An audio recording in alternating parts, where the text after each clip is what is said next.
As you drive around, you get more and more used to cameras. Near Tottenham Court Road, there was used to be a piece of graffiti I found amusing on a side street. High up on a building, there was a picture, CCTV, One Nation under CCTV. And it's quite apt in the UK. There's a lot of CCTV. I've been to countries where they don't have so much CCTV. I once had a problem renting a car.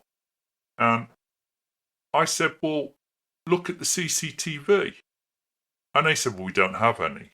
And I was quite shocked because in the UK, there really is CCTV anywhere. Drive a car to the supermarket in London and you'll reach the first junction with a main road and there'll be a camera. Then you reach the traffic lights or a junction and there'll be a ULEZ camera on every lamppost or every traffic light.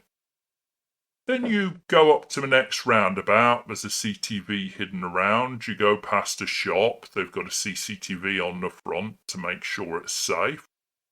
You get to the supermarket, you'll have a camera checking you on the way in to read your number plate to make sure you don't stay too long. Then you'll park up, and as you walk to the escalators, there's probably CCTV. Then there'll be one that's being watched on the way up the ramp you go to the supermarket. There'll be a security guard watching it. Then you walk around the supermarket and there's probably CCTV within there. And your picture's being captured probably 10 times or by 10 different cameras before you've even left the supermarket when you went to buy a bottle of milk. And some of these cameras on the streets are by no means low-tech, simple ones. These aren't the ones of 20 years ago. These are pretty sophisticated cameras.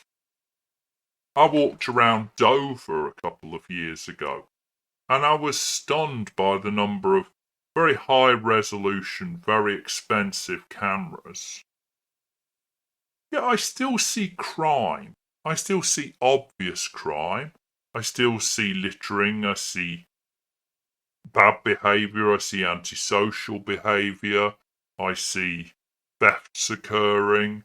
I see graffiti. I see damage to property. So they don't really stop this.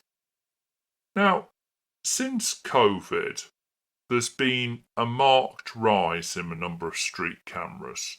If you live in London and you want to do a 2 or 3 mile journey, you could easily be captured by 30 or 40 cameras. And actual expensive street ones, it's not unusual to see on a short journey a number of signs saying that there's automatic number plate recognition taking place. I see police vehicles with cameras which look a little bit more than reversing cameras. And I get that. You want to capture people who are driving without insurance or tax or that have an outstanding warrant. I get that. But there's a move emerging for facial recognition. And this, I feel, is really going too far.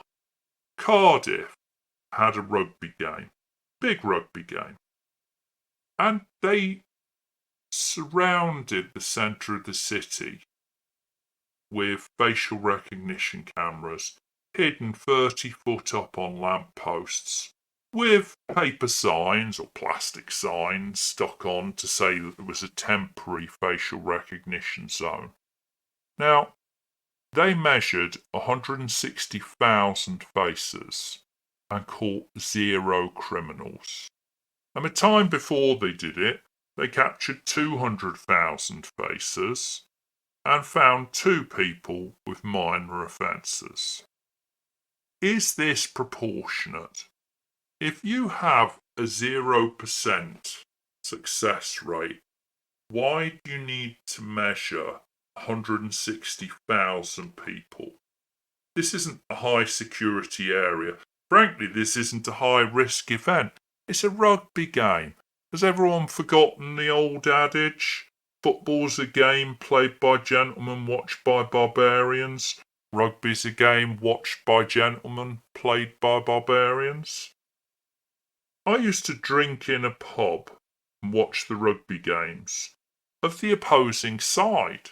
I would never do that in football. Imagine going to a Chelsea pub and wearing an Arsenal shirt when they're playing. And they're some of the better behaved sides. I certainly wouldn't want to do it. But with rugby, they'll buy you a pint the other side and give you a gentle ribbing. Because the warfare is on the pitch. So when 160,000 people are travelling around a city on the day of an event where there is a pretty minimal risk of any violence or trouble, why do the police need to look at everyone's face repeatedly and track them? And how long will it be before it's decided that this multi-million-pound investment is necessary to stop crime? I'm concerned that in 5 years' time, there'll be facial recognition as ubiquitous as automatic number plate recognition. And it will take away our privacy, but it will do nothing to really stop crime. Think of automatic number plate recognition. How many people do you know? Not who drive cars without tax, I'm sure you don't know any. But how many people do you know who know someone down their street who parks cars that aren't taxed because they're running a dodgy side business? I can think of 3 or 4 houses where I suspect that's happening around my district. Are they stopped by automatic number plate recognition? No. A friend of mine had someone doing that down their street, and they actually phoned up the organisation that was written on the side of an untaxed, unregistered vehicle and said, your car was sitting here untaxed. And they said they'd sold it 3 years earlier.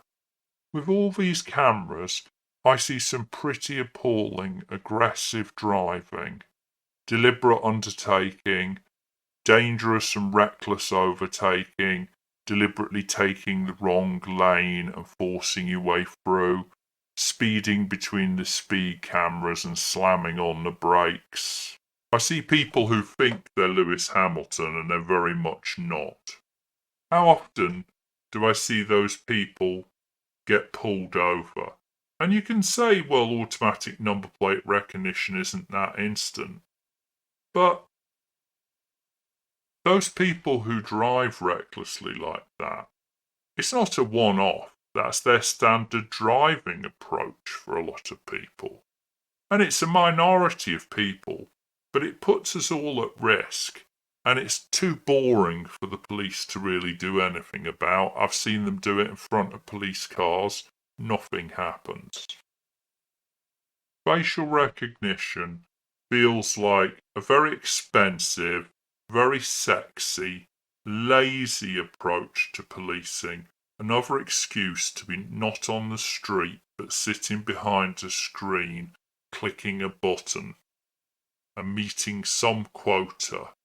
But with a 0% success rate and a sample size of 160,000